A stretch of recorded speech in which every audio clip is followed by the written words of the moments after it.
Olá, amigos, como vocês estão? Espero que muito bem. Meu nome é Silmara Aparecida Franco de Bastos, sou formada em Pedagogia, tenho especialização em Saúde para professores do ensino fundamental e médio, também tenho especialização em Terapia da Constelação Sistêmica e especialização em Neuropsicopedagogia e Psicanálise Clínica. Sou atuante, trabalho como pedagoga no município de Pinhais, zona metropolitana aqui de Curitiba, do estado do Paraná. Hoje, dia 25 de outubro de 2021, última semana do mês de outubro, e outubro para mim é um mês bastante significativo, mês outubro rosa, porque eu vivi do outro lado do outubro rosa, né? Eu estive e estou em tratamento de câncer de mama desde 2017. Iniciei meu tratamento em abril de 2017. Então, passei por todo o protocolo de quimioterapia, mastectomia. Durante esse período todo eu realizei em torno de 13 cirurgias e sigo atualmente no tratamento de hormonioterapia por 5 anos. Já cumpri esse tratamento por 3 anos, então ainda tenho 2 anos de tratamento com hormonioterapia. Bem, o início da minha história se deu em janeiro de 2017, durante as férias. Nós estávamos, eu e meu marido, no litoral de Santa Catarina, e eu senti uma coceira na mama direita, e quando eu fui fazer esse ato de coçar, eu senti uma bolinha, e a partir daí meu mundo caiu, meu mundo e do meu marido. Em seguida eu já fiz a mamografia, que é o primeiro exame a ser feito, num caso de suspeita e até mesmo exames periódicos, a mamografia. Nessa mamografia, o resultado que eu peguei depois, ele me deu 90% de chance de ser maligno, somente nesse exame de mamografia. Anterior a esse exame de mamografia, eu e meu marido estávamos fazendo um tratamento de fertilização, e então antes de eu começar esse tratamento de fertilização, eu decidi por fazer essa mamografia, pela presença daquela bolinha e por algum alerta que ficou na minha cabeça. Então eu fiz o exame de mamografia, em seguida fizemos o tratamento de fertilização, a implantação do embrião. Na semana seguinte, eu peguei o resultado de mamografia e então ele já me acusava 90% de chance de ser maligno e eu estava tecnicamente grávida. Então, eu e meu marido estávamos vivendo 2 processos bem antagônicos, um de gerar uma vida e um outro de um início, de um diagnóstico de um câncer que traz esse estigma muito forte de morte, Acho que a primeira impressão, o primeiro pensamento que eu tive era que eu ia morrer, porque por desconhecimento, por ignorância, a gente acaba achando que um diagnóstico de câncer é uma sentença de morte. Mas tanto isso é falho que estou aqui falando com vocês hoje. Então, o que eu queria dizer para vocês é que eu estou aqui dizendo para vocês como empreender-se em rosa, fazendo essa referência ao outubro rosa. Como não me deixar abater, como não cair em depressão. Então eu optei por empreender a minha vida, ser empreendedora da minha vida e da minha saúde. Então a primeira decisão que eu tomei foi conhecer todo o que estava me ameaçando, Eu precisava conhecer o meu inimigo, o meu concorrente, estava concorrendo a minha vida nesse caso. Então, antes de eu começar a falar exatamente, eu queria dizer para vocês uma citação de Gênesis, capítulo 41, versículo 52, onde ele diz assim: Deus me fez próspero na terra da minha aflição. Essa é uma fala de José do Egito, um grande empreendedor. José é um dos personagens bíblicos que eu mais admiro pela sua força, pela sua fé e pelo seu poder de empreender, né, na adversidade ele crescer. A história de José é uma história muito bonita, se vocês quiserem procurar.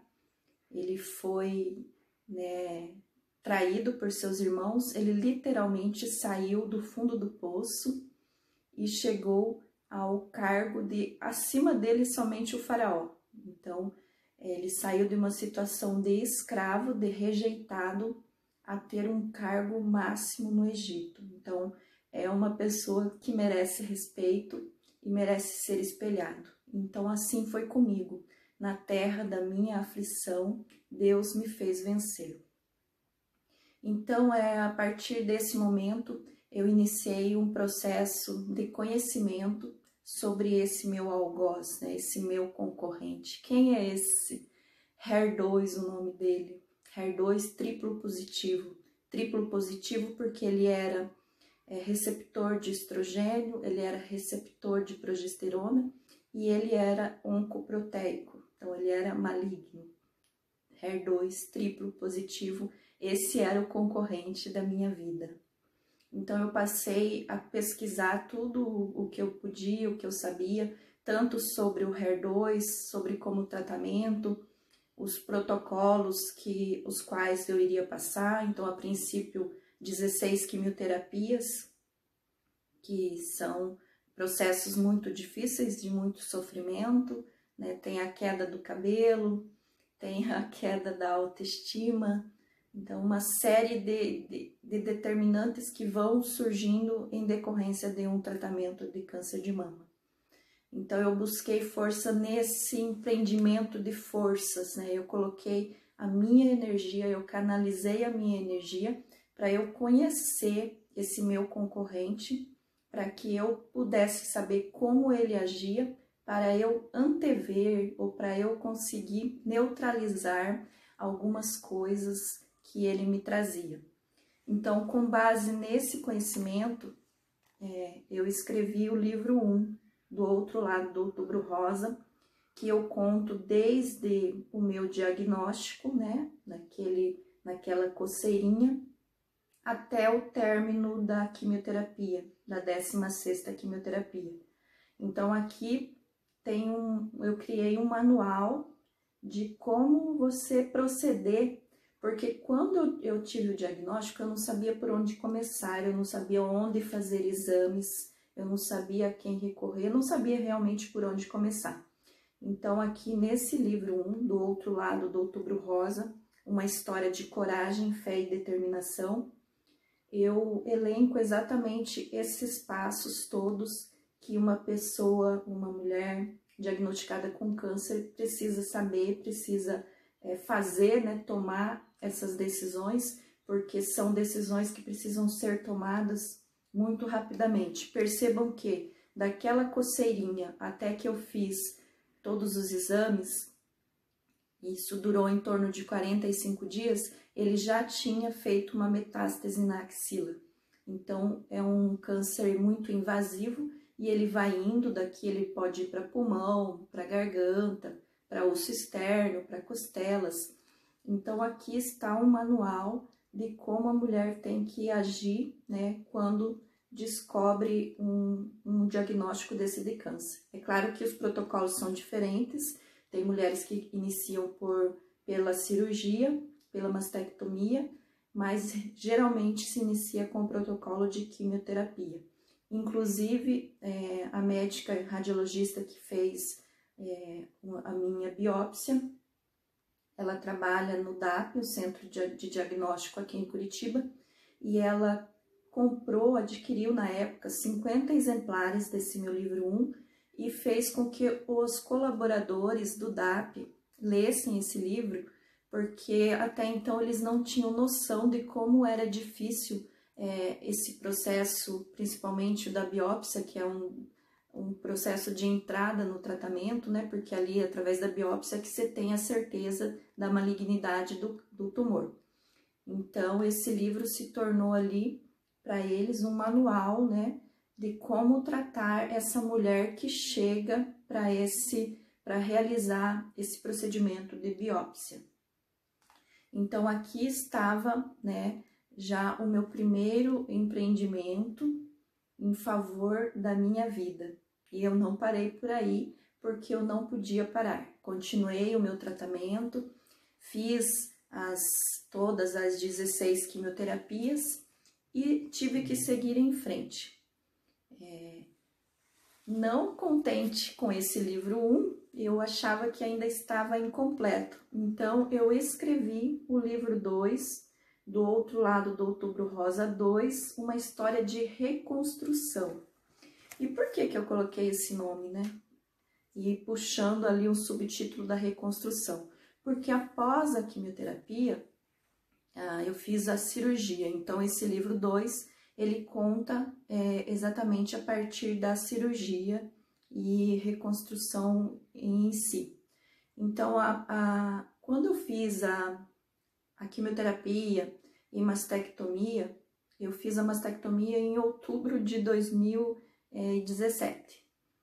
E daí eu achava, na minha legalidade aqui, que terminando a quimioterapia e a cirurgia, o tratamento estaria findado, mas não é bem assim que acontece. Então, eu fiz a cirurgia em outubro, em dezembro eu já tinha um cabelinho nascendo, assim, bem bonitinho, algo super moderno, e eu e meu marido fizemos uma viagem para Recife, né, para desacelerar um pouco, né, trocar os ares, pensar em outras coisas, enfim, relaxar. E quando nós voltamos para Curitiba, eu tive uma crise existencial muito grande. Então eu caí assim no abismo profundo. Eu não me reconhecia como pessoa, eu não me reconhecia como mulher, eu não me reconhecia mais como a profissional que eu era. Então foi assim um momento bastante difícil para a minha vida e eu tinha que reagir, né? Eu tinha que reagir, eu tinha que me reconstruir. A reconstrução física eu já havia feito, mas aí eu precisava me reconstruir psicologicamente, emocionalmente e mais, acho, espiritualmente, para eu conseguir fazer tudo isso. Então aqui eu tracei para mim, pedagoga que sou, né, um projeto de autoamor, um projeto de vida, né? Eu tinha que conseguir, já que eu era uma pedagoga, eu conseguia fazer isso, eu conseguia fazer um planejamento, eu tinha que fazer um planejamento estratégico para eu conseguir me reerguer, né? Para eu conseguir ter de volta a minha vida, ou se fosse uma outra vida, e eu tinha noção das sequelas que eu tinha e que tenho e vou seguir com as sequelas desse tratamento, mas eu tinha que buscar uma forma de me reconstruir por inteiro. Então, no livro 2, eu trago um projeto do autoamor, e aqui eu descrevo, tem o título autoamor, tem a justificativa, né, tem o objetivo geral, e aqui eu fui descrevendo tudo o que eu precisava. Então, só a justificativa eu vou ler assim para vocês alguns pontos. Eu sou a imagem e semelhança do poder do meu Criador, e isso me permite ser corresponsável para concretizar minhas próprias experiências. Por que eu coloquei essa justificativa? Porque através do câncer eu descobri que, infelizmente, eu tinha colaborado de alguma forma para que aquilo acontecesse. Não é claro que eu fiz isso conscientemente ou de forma de, eu quero me prejudicar. Mas, infelizmente, o câncer, ele tem vários fatores de risco. Alguns a gente não consegue ter o controle, por exemplo, um fator genético, mas existem os fatores ambientais, fatores externos, que esse sim a gente consegue ter um certo controle, digamos assim. Então eu finalmente me senti corresponsável por aquele sofrimento, por aquele momento que eu passei, que eu estava passando ainda. Então nesse momento como que caiu uma ficha que eu tinha que assumir esse controle a partir dali para que eu não ocorresse nessa mesma falha novamente, né? Eu não podia ocorrer, né, nesse processo novamente, nesse processo que me causou, né, um problema de saúde. E a única forma disso acontecer é a gente assumindo essa responsabilidade sobre a nossa vida, né? Essa responsabilidade sobre o nosso templo divino, que é o nosso corpo. Então, eu precisava assumir as rédeas da minha vida, né, e da minha saúde. Então, por isso que eu decidi por fazer esse projeto. O objetivo geral, então, reconhecer que sou corresponsável por minhas experiências e que tenho poder para reger a minha vida. Então, quando eu criei esse objetivo, eu tive a certeza de que eu tinha esse poder de reger a minha vida, né? Então, a partir disso, eu fazia diariamente. Então, tem aqui várias coisas, conteúdos corpo, mente e espírito, conteúdos relacionados, movimento, pensamento e alimento, desenvolvimento, beber muita água, comer frutas, verduras, legumes, principalmente os verdes, evitar açúcar, sal, refrigerantes, embutidos e estresses, que é o mais difícil, né? Então, eu fazia meditação diária. Então, eu fiz uma rotina. Em todas as manhãs, eu repetia essa rotina de tratamento para o meu corpo, né? Eu fazia demonstrações concretas de amor próprio, pensamentos altruístas, pensamentos generosos sobre decisões mal feitas que eu tinha feito. E eu fiz, então, um desenvolvimento de uma blindagem emocional, que isso funciona muito no caso do estresse, né? Você desenvolver essa blindagem emocional, porque no nosso dia a dia, no nosso trabalho, nos nossos relacionamentos, é impossível você não sofrer esse estresse. Mas a partir do momento que você desenvolve essa blindagem, você consegue passar por algumas situações ilesos, né? Então você consegue fazer esse ouvido de peneira e muita coisa você acaba evitando que isso se transforme num sofrimento para você, num sofrimento de estresse que vai prejudicar a sua saúde emocional e, em consequência, a sua saúde física. Então, eu fazia esse processo toda manhã, esse processo de limpeza, de purificação, e eu ordenava para o meu corpo, né? Eu ordenava, começava falando mesmo, assim, num tom de ordem, que tudo estava bem com o meu corpo, que as minhas células estavam aptas a combater qualquer tipo de ser maligno.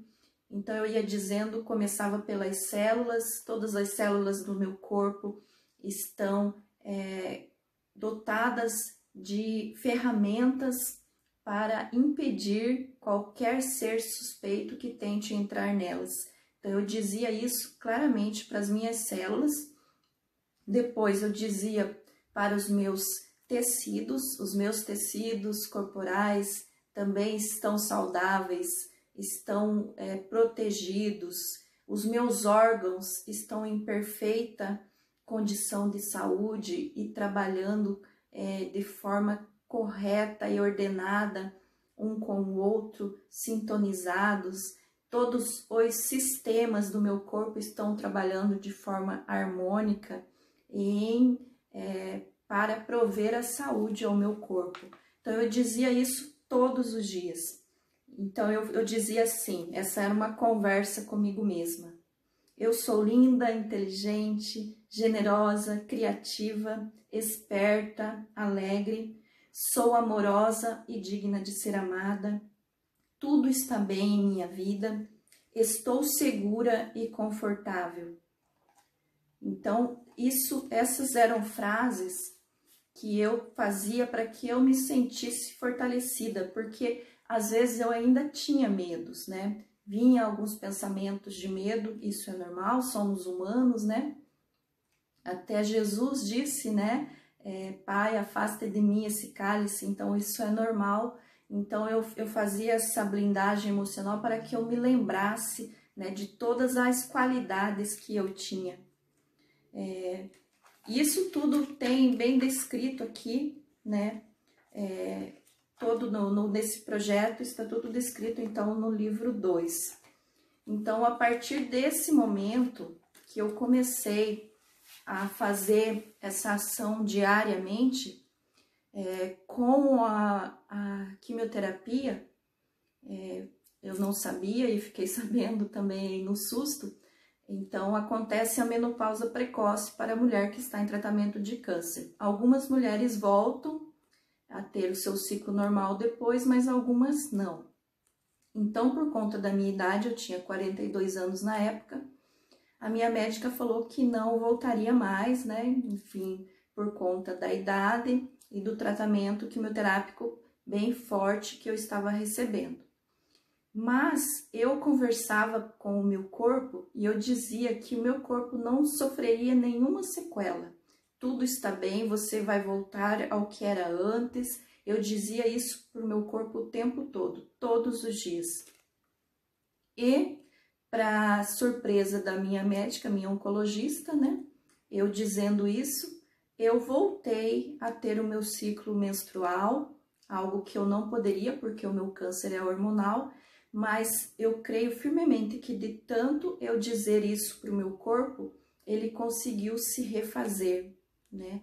Ele conseguiu voltar ao que era antes. E isso me trouxe uma felicidade muito grande de eu realmente ter a certeza de que isso funciona, né? De eu ordenar, de eu ter o controle sobre o meu corpo. Só que aí, como eu não podia ter nenhum hormônio no meu corpo, então a médica entrou com um bloqueador hormonal, porque era ainda bem recente, então havia o risco de uma recidiva da doença. Mas isso me bastou, me serviu de muita alegria e me serviu também de certeza sobre o quanto eu tinha de poder que eu não sabia antes sobre o meu corpo, sobre o meu emocional, sobre o meu psicológico, enfim. Então, para mim já foi suficiente essa prova que eu tive e sigo com um tratamento de bloqueador hormonal, né, que é também chamada hormonioterapia, que eu falei para vocês, por 5 anos. Então, ainda tenho 2 anos de bloqueador hormonal. Depois, não sabemos, né, o que vai acontecer, mas enfim, aí já vai ser outra questão. Bom, aí, com a escrita desses 2 livros, eu sempre tive, né, essa facilidade de escrever.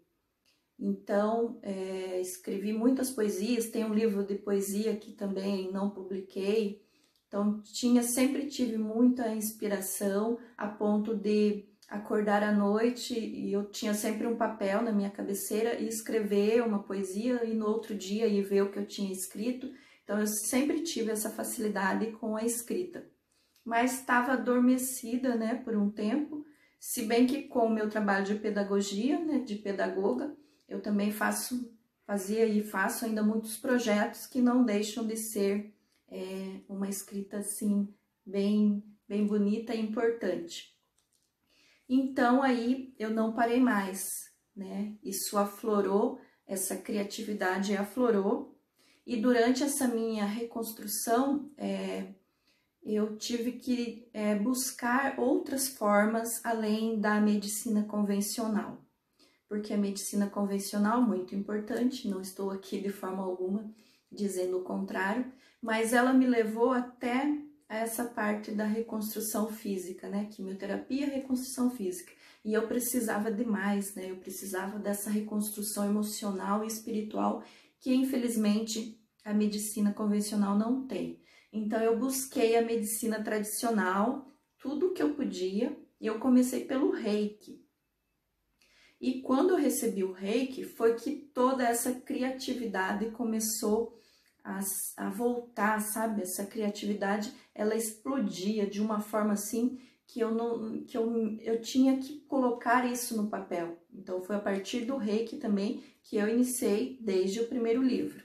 Quando toda essa criatividade veio à tona, assim, de uma forma muito forte. E foi por isso que eu não parei mais. Então, eu recebi as aplicações de Reiki e me apaixonei pelo Reiki, porque o Reiki foi ali uma mola propulsora nessa minha reconstrução, nessa minha retomada, nesse meu empreender a minha vida.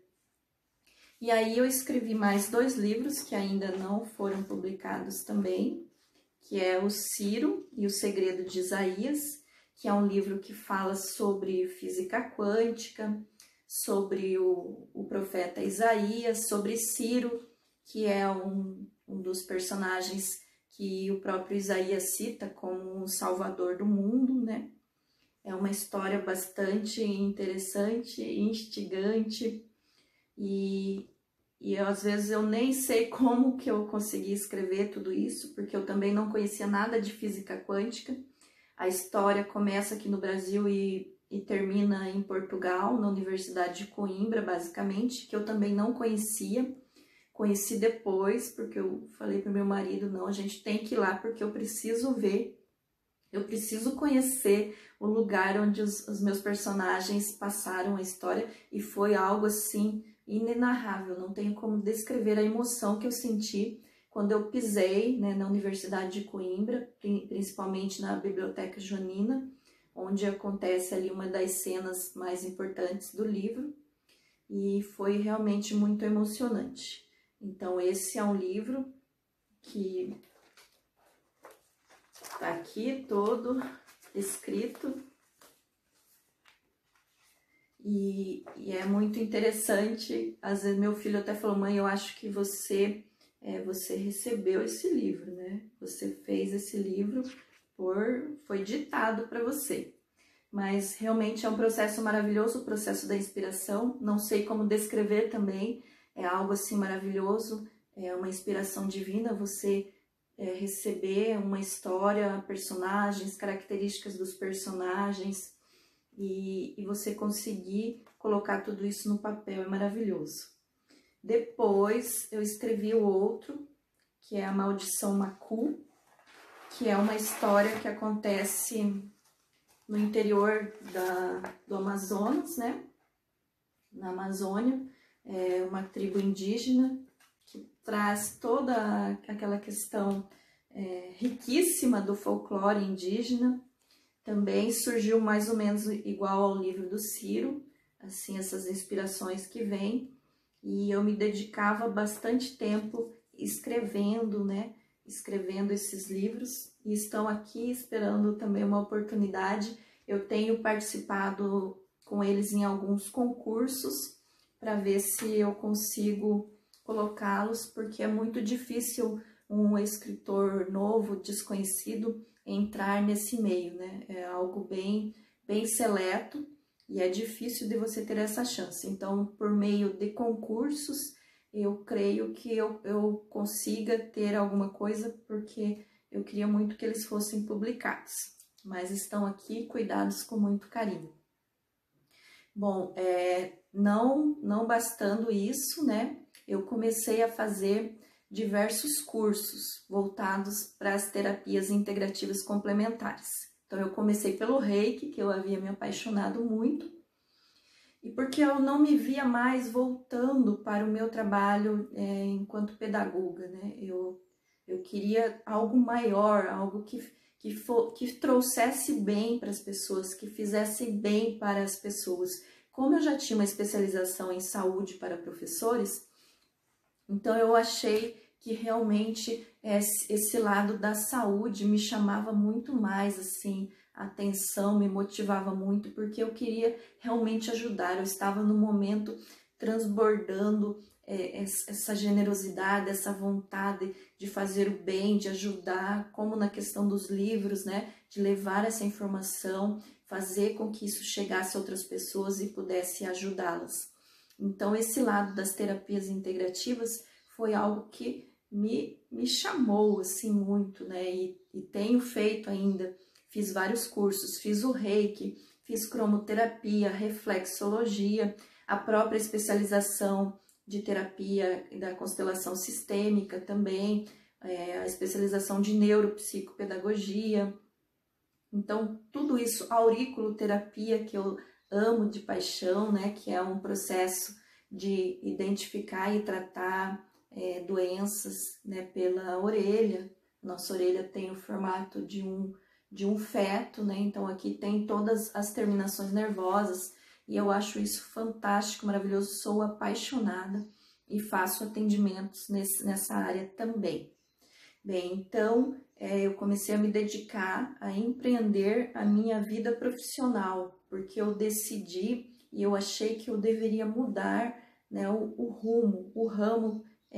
Não que eu não goste da educação, da área de educação, gosto, mas eu queria então levar essa área das terapias integrativas, da medicina tradicional, para dentro da educação. Então eu já fiz vários projetos fazendo essa ligação, né, da medicina tradicional dentro da educação, que é algo assim muito bom, muito útil e totalmente conciso com a nossa época agora de pandemia. Então, isso seria a união assim fantástica, a união perfeita entre as terapias medicina tradicional dentro do universo do ambiente escolar. Então, tenho essas propostas também feitas já, esses projetos já feitos. Não bastante, também criei um planner do Alto Amor, né, embasado naquele projeto que eu fiz lá no meu livro.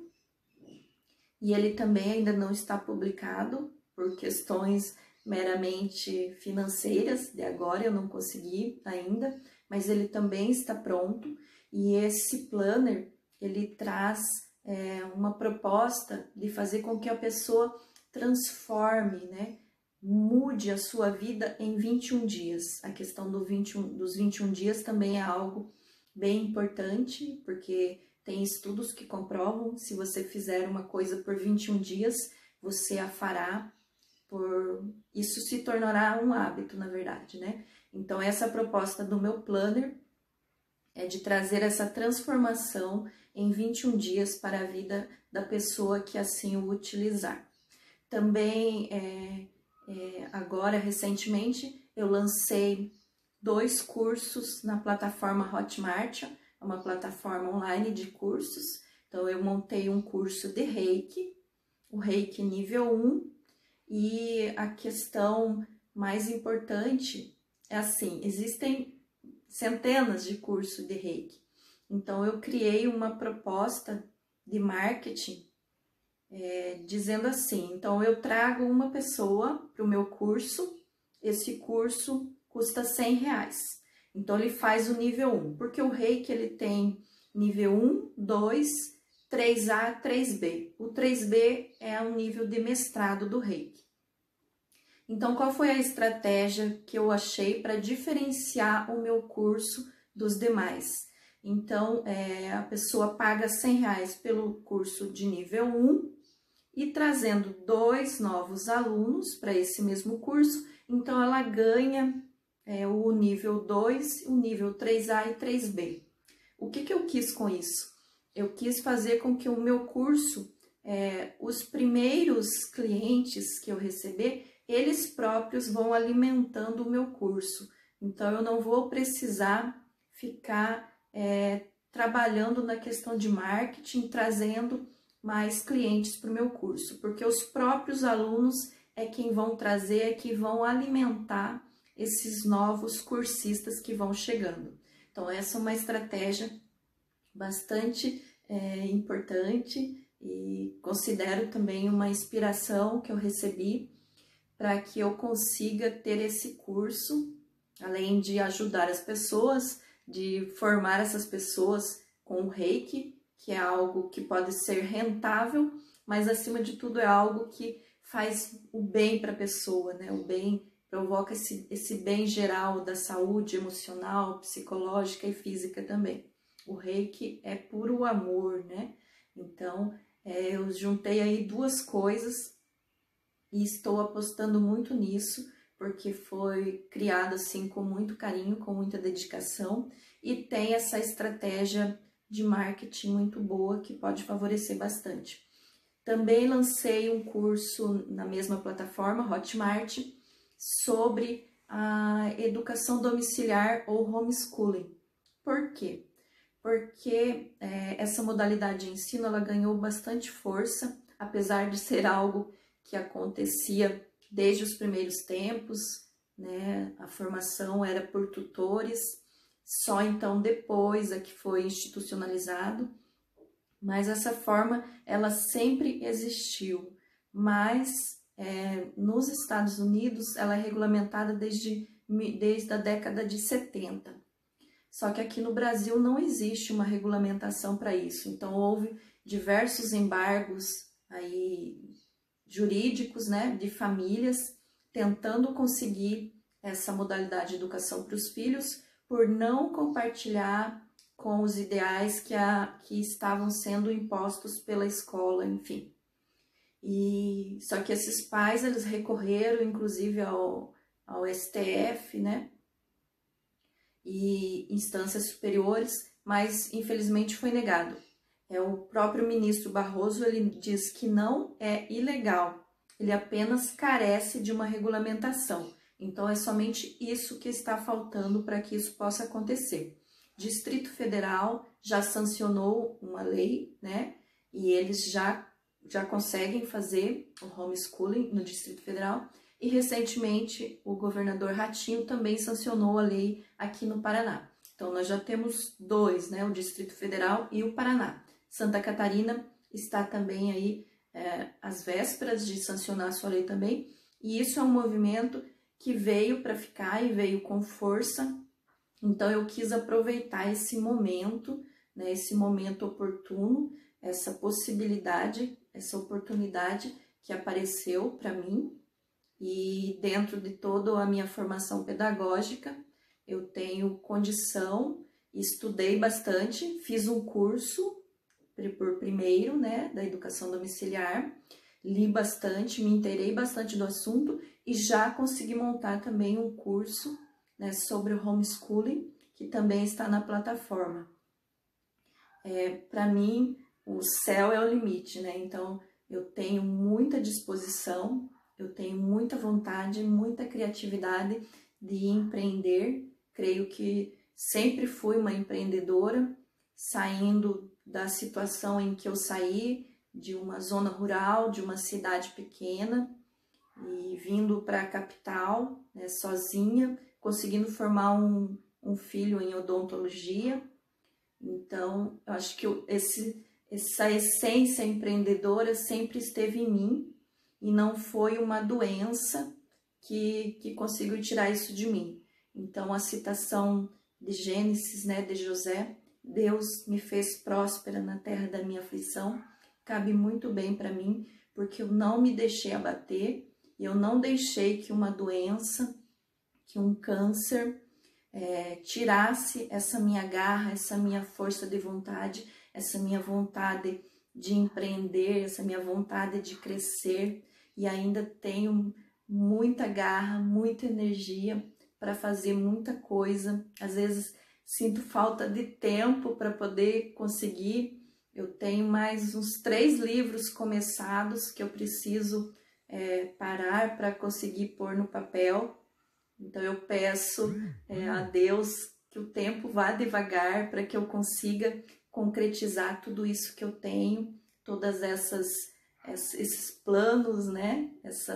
Esses empreendimentos que precisam nascer, que precisam ganhar vida e levar as pessoas um pouco mais de conhecimento. E gostaria de deixar essa mensagem também para as mulheres que se cuidem, né, que estejam atentas. A detecção precoce do câncer pode ser a diferença, com certeza é a diferença para se alcançar a cura ou não, né? Um câncer, um tumor detectado no início, ele te dá 85 a 90% de chance de cura, enquanto o contrário também é válido. Um câncer metastático, ele tem 90% de chance de não cura. Queria deixar essa mensagem também dessa citação bíblica mesmo, né? Que às vezes a gente estar numa situação difícil, numa situação conflituosa, numa situação adversa, que a gente encontre essa mola propulsora para que a gente consiga não só sair, mas sair dessa situação de uma forma mais desenvolvida, mais evoluída, né? Que a gente consiga se reconstruir, se restabelecer, né? Sair desse casulo e ser uma borboleta, né? Ganhar vida, ganhar o mundo, trazer essa cor, essa coloridade para o mundo, para as pessoas, para que nós consigamos passar por situações difíceis com essa certeza de que nós somos muito mais fortes que um câncer, somos muito mais fortes que qualquer outra adversidade que vai acontecer. Essa é a minha mensagem, esse meu empreender-me em rosa, né? A partir de um diagnóstico de câncer, eu consegui realizar tantas coisas quanto as que eu disse para você e muitas outras que nem tive aqui o tempo de poder contar. Mas agradeço muito a atenção e espero ter contribuído com principalmente o empreendedorismo de vida, o empreendedorismo pessoal, né? Esse empreendedorismo emocional e espiritual que a gente precisa ter, porque sem esse empreendedorismo pessoal, a gente não consegue empreender nada. Então, primeiro a gente precisa estar bem, estar em equilíbrio, para depois a gente conseguir empreender qualquer outra coisa que apareça. Gratidão imensa e espero um dia encontrar com vocês.